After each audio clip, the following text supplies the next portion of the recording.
All right. So I know we are at 30 after the hour. We have some folks that are going to be joining us, I'm sure, over the next couple of minutes, but I'm going to stick to our time and go ahead and jump in. So we have a packed session today. We are going to give you a rundown of why coaching is the #1 management skill that you need. I have said this many times in the past, and I will say it again. I think that coaching skills are the most important skills for any leader, any manager. If you can master this set of skills as a leader, everything else falls into place. Things like engaging others, having an inclusive environment, supporting diversity, all the good stuff that we want, creating psychological safety, all the good stuff that you want falls into place if you're able to master and adopt a coaching style. So for today, what we are going to focus on is really the impact of developing coaching. Why is this something that you would want to invest your time and energy in as a leader? How can it impact it or benefit you and your employees? And so this is just kind of the return on investment of spending the time on this. So I am just a little bit of an introduction first. I am Jamie Lewis Smith, the CEO of Pixel Leadership Group. I am an organization development psychologist. I have a couple of folks from my team on the line. I have Cassandra and Brett and Patty as well here. So as we're going through the conversation today, I'm going to ask that you feel free, put some comments, your questions in the chat box. So I want to be able to answer those, but I want to also be sure that we get through the content today. So if I don't get through all of those questions during our conversation today, I will be sure to follow up through email after the fact. But also you can reach out to my teammates, Cassie, Brett, Patty, if you want to ask them any questions directly. So we are thrilled to be with you here today. Just a little bit about Pixel. We at Pixel, I like to say we're nerdy, but fun. Hopefully we're fun. We help the organizations that we work with to leverage behavioral science in order to create an empowered organization. We believe in the power of servant leaders, in people-centric cultures, and helping employees to thrive.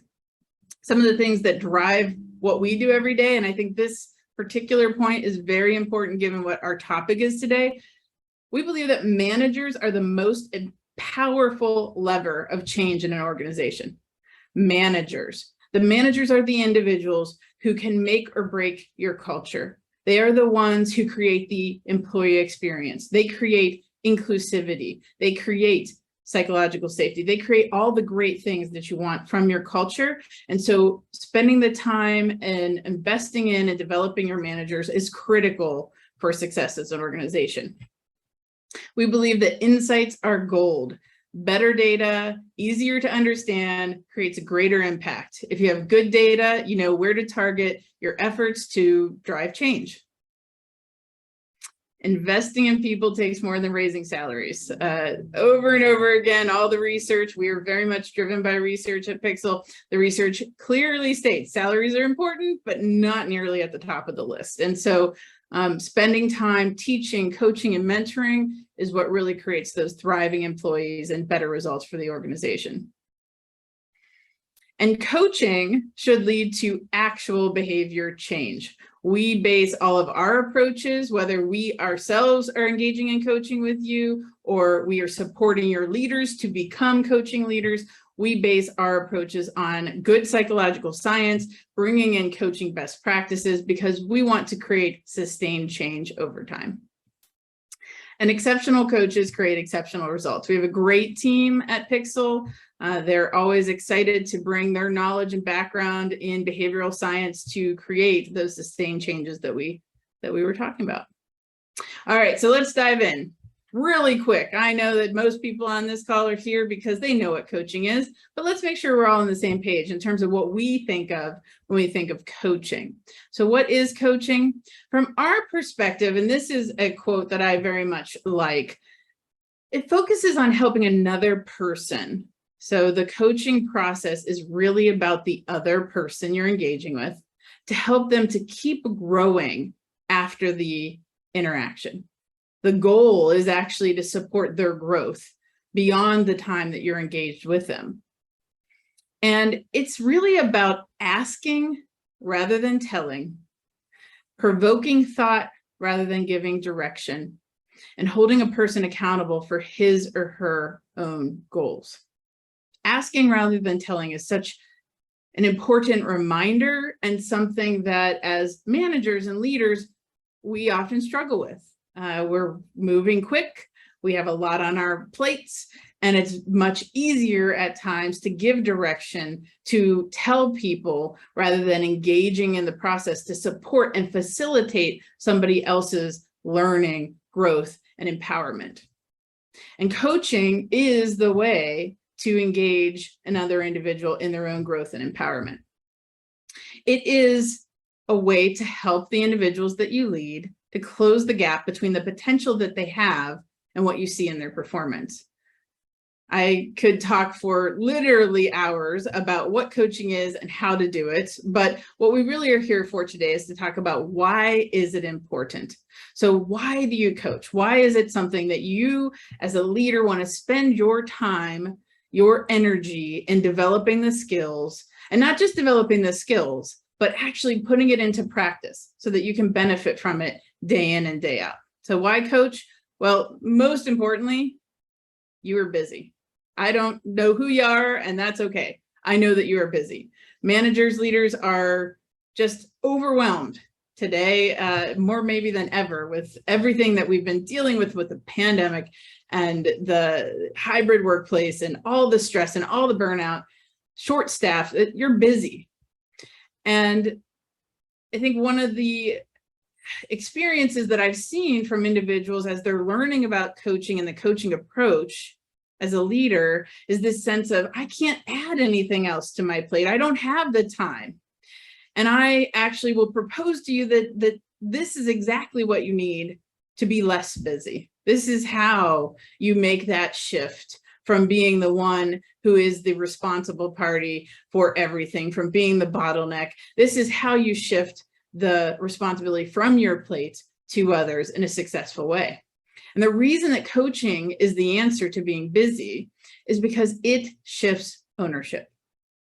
I have worked for now 20 years or so, working with leaders, hundreds and hundreds and hundreds, thousands probably of leaders over the years that I've supported in their growth and development. And this is one of the top challenges I hear from them. I just wish my folks would take more ownership. I wish that they would own their work, that they could take it and run with it, and that I didn't have to push so much. And coaching is the way to engage others that shifts the ownership to them. Far too often as leaders, because we're hurrying, because we're in a rush, because we're trying to help, by telling, by directing, by getting too involved, we actually are discouraging ownership. And coaching is the way to shift that back to them, to give them the space to learn, to grow, and to get it off of your plate. So what I'm about to share with you, these next few slides, are all the results from there's a pretty extensive research literature out there on the impact of coaching, both coaching from external sources like folks at Pixel with leaders and managers in organizations. But the majority of this data or these results that I'm going to share with you are actually about what happens when leaders and managers choose to coach. And it's profound. So first of all, by engaging in coaching with one's employees as a leader, as a manager, it empowers them. Empowerment equals ownership. By giving them the space to make decisions on their own, giving them the autonomy, allowing them space for creativity, and taking some risks, showing them that you actually believe that they can figure it out on their own with support, and that they will be able to recover if they find challenges along the way. So the research supports that you see increased creativity, increased innovation, increased risk-taking, not risk-taking in terms of catastrophic risks, but they're going to try things because they feel safer and they feel like they are empowered to take those risks. There is increased accountability because they have that sense of ownership, because as a leader, you've engaged in coaching rather than telling and directing. They are far more accountable to the results that they are trying to achieve. They set their own goals, they set their own expectations, and through that process, they feel much more accountability to making sure they reach those things. And employees will engage in a far more independent manner when they have a leader who is coaching them rather than directing. Coaching helps employees to change. So I don't know any leader who doesn't want to see their employees to grow and to feel more confident, more self-aware. So often that's something that comes up. I have these employees and they just don't get it. They don't know how they're coming across to other people. The coaching process allows you to engage them in some self-reflection, engage in a process that allows them to look at themselves, to explore how they're impacting others, but in a safe way. Through the coaching process, because you're giving them ownership and you're shifting that over to them, it creates that sense of confidence that they can overcome challenges.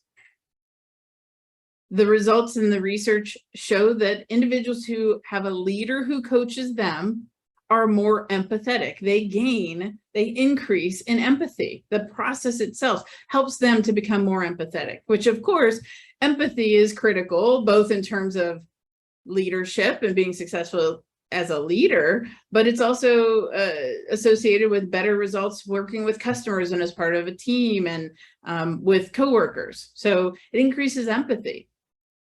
And employees who go through a coaching experience with their leaders say that they gain more clarity about what's expected of them.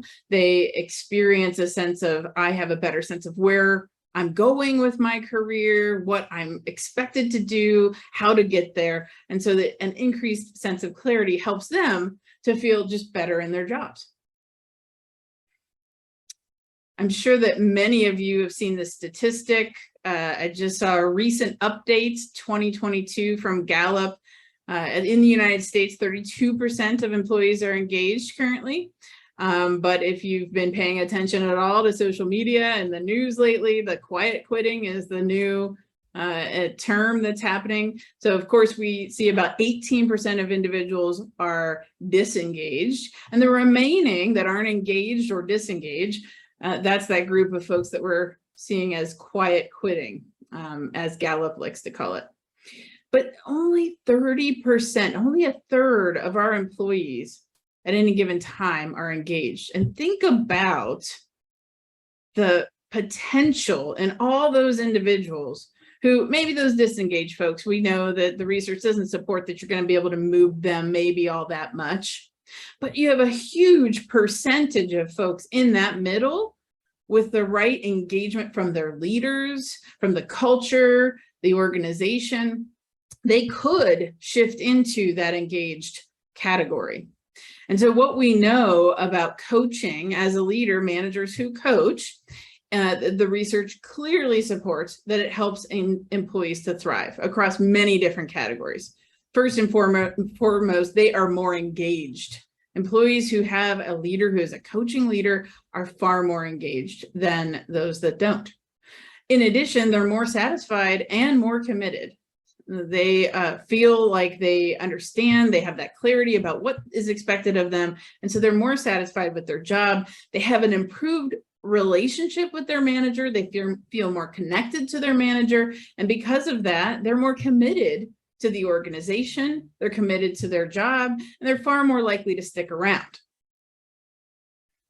You know, and looking at the numbers in terms of manager relationships, we know that managers who invest time in connecting with in really having good, solid, caring conversations with their employees, not only do they have better relationships, but those employees are far more likely to be engaged and to want to stick around. So it reduces turnover costs and everything else.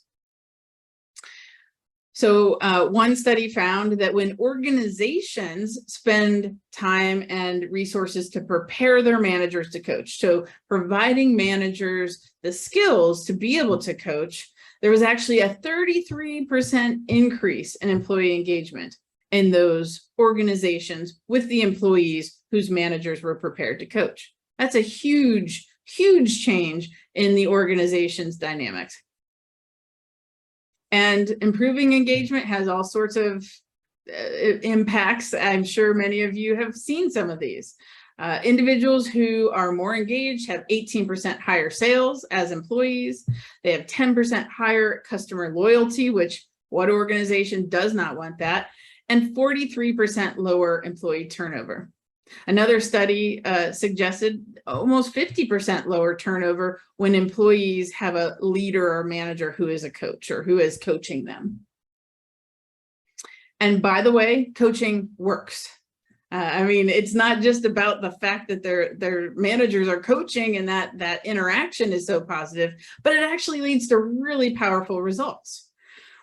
Studies over and over again show that employees have better well-being, which is especially important right now. We're seeing such an epidemic of burnout across organizations. So increases in well-being, but also from an organizational standpoint and from employee feeling good about what they're doing day in and day out, they're attaining their goals at a higher rate, their performance improves, and their general attitude about work increases significantly. One study found that managers who coach boost the performance of their employees by 26%.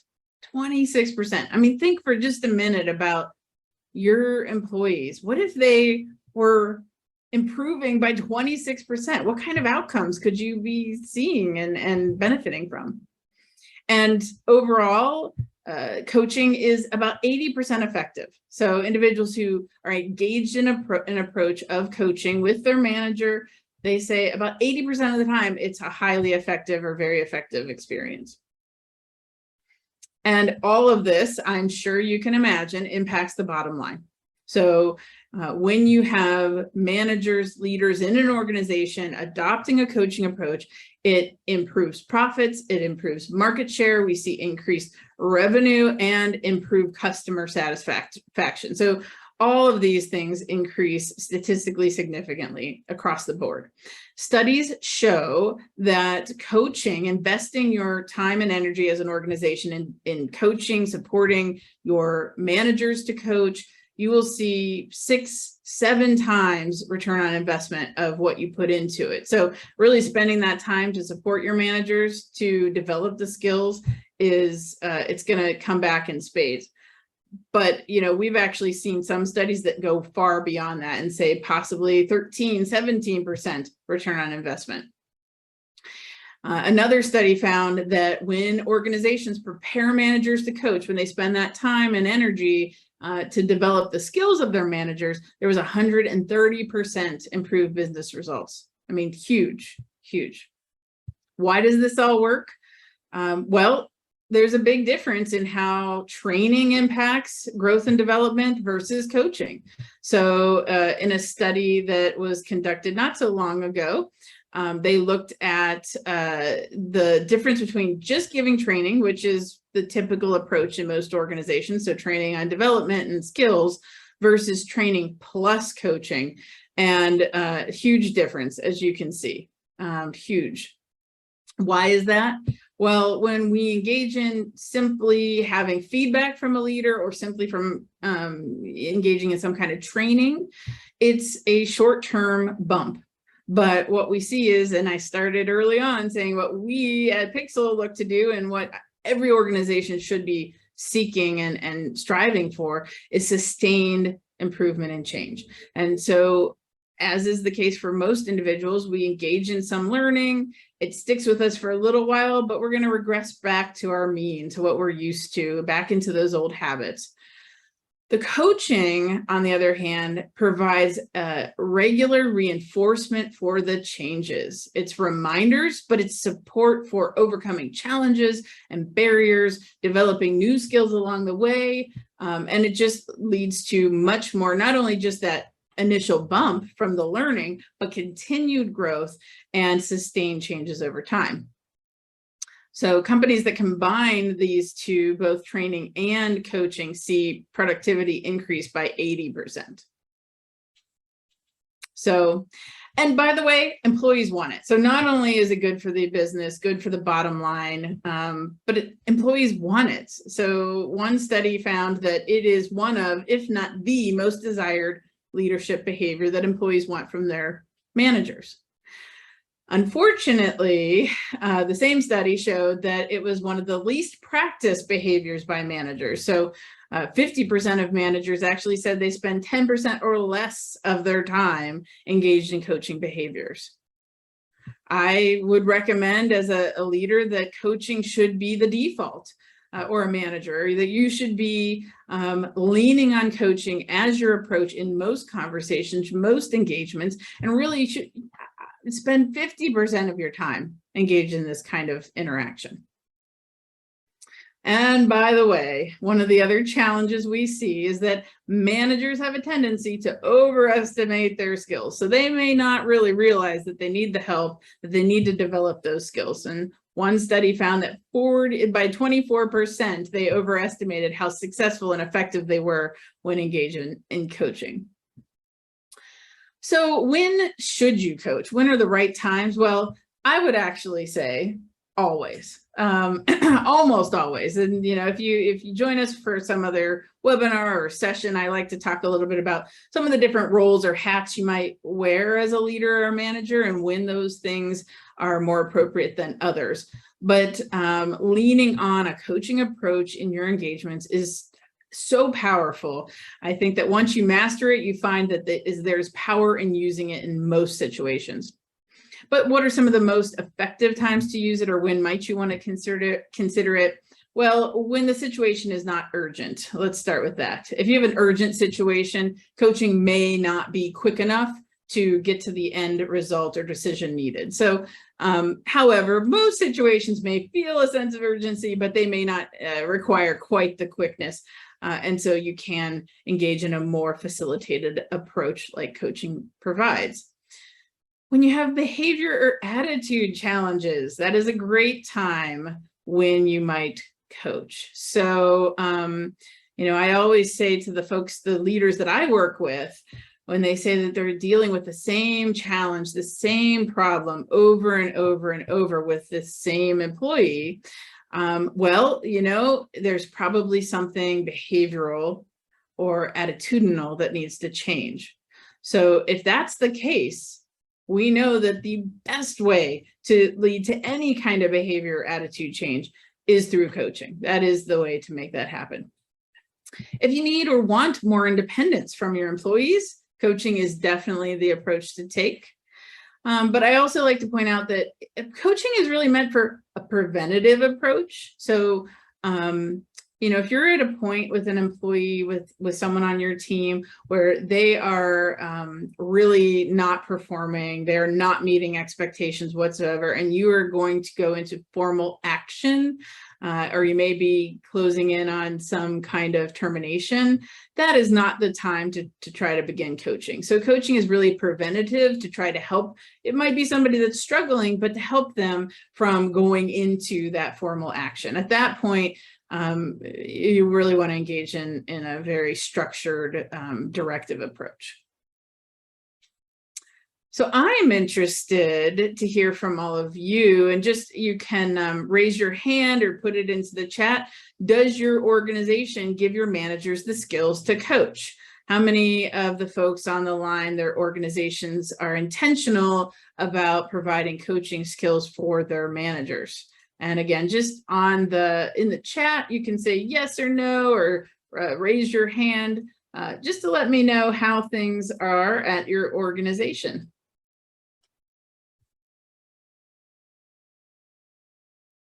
Anyone want to share? Or you can just jump in and share with us.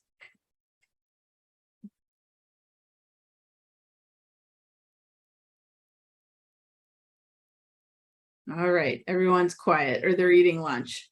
Oh, there we go. Between companies now. Did a one-time training and thought they accomplished it. Yep, one time.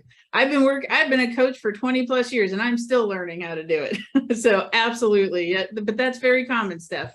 It's absolutely very common where it's one and done. You've got this, go on and be a master at it. And unfortunately, just like anything else, it takes time and practice and feedback and reinforcement to develop these skills. And Beth shared it's a mix. Yeah. Higher level leaders were given the opportunity. Yep. And, I think that that's truly valuable. I have worked with organizations who really focus the trainings and development on the lower level or the frontline managers and supervisors. And they were like, well, our leaders aren't doing that. And that's frustrating for them. On the other hand, where you're only investing in those senior leaders, it's great if they're engaging in coaching, but not giving the skills to those folks that are really engaged with the bulk of the employees because they're more on the front lines. You may not really reap all the benefits that you can. So I think a balanced approach of providing these skills for all of the leaders across an organization is best. See, Patty mentions that she's seeing confusion about coaching, advice, and mentoring. Oh, Patty, I will talk your ear off about the difference between those things. And it's a very important difference. My experience I've been training, teaching, supporting leaders to develop coaching skills for about 15 so years now, doing these kinds of development sessions. And that is the biggest challenge, is that leaders think that they're coaching, but actually they're really engaging in a more directive, advice-giving approach. So definitely a challenge. And Victoria shared that some training's provided, but there's probably a need for more focus on it. Absolutely. Well, let me go ahead and share with you. I love the comments. Thank you all so much. Manager skill is key to reaping the benefits. So what Zenger Folkman's team found in one study, those managers who had the top 20% of effectiveness in coaching versus those that had the lowest 20% had 2.5 times more discretionary effort or extra effort from their employees. They had 5 times more satisfaction and commitment than those that were not effective as coaches. And they had 2 times less employee turnover. So huge differences. So I know we're coming down to the end of the half hour here. We want you to continue learning. We will certainly support you, but let me give you a couple of things to think about. Investing in your managers is key. And that's because they are the most powerful lever of change in your organization. If you have to put some resources somewhere, that's where I would put them. Here are some of our favorite books. Love these books, highly recommend all of them. We have a manager masterclass coming up on October 6th. We're going to dive deeper into the skills, the coaching skills. If you're interested, you can use this QR code. We'll send you information after this if you're interested in the link to that.